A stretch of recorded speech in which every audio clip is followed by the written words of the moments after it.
বলতে তারা একটি পুরাতন গেটের সামনে এসে দাঁড়ায়।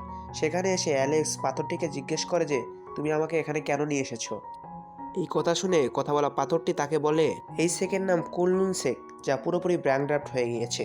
তাই তুমি এই শেককে কোনো কিছু উপহার দিয়ে সেখান থেকে তুমি টোকেনটি সংগ্রহ করতে পারো। তখনই সেখানে তারা একটি মাতাল বুড়ো লোকটিকে দেখতে পায়, যে সেই ক্লানের মাস্টার ছিল।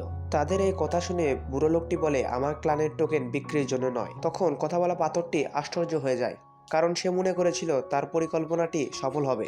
তখন অ্যালেক্স বুড়ো লোকটিকে বলে আমাকে যদি এই টোকেনটি দেন আমি আপনাকে 10টি মেডিসিন দেবো। এটা শুনে সেই লোকটি বলে আমার ক্লানের টোকেন ইউনিক, কেননা এটি 1000 বছর এর প্রতিযোগিতার মাধ্যমে পাওয়া যায়। তার উপর এই ক্লানের র্যাঙ্ক অনেক বড়। কিন্তু আমি তোমাকে টোকেনটি দিতে পারি যদি তুমি আমাকে মেডিসিনের সাথে সাথে 3টি ইউনিক ট্রেজার দাও।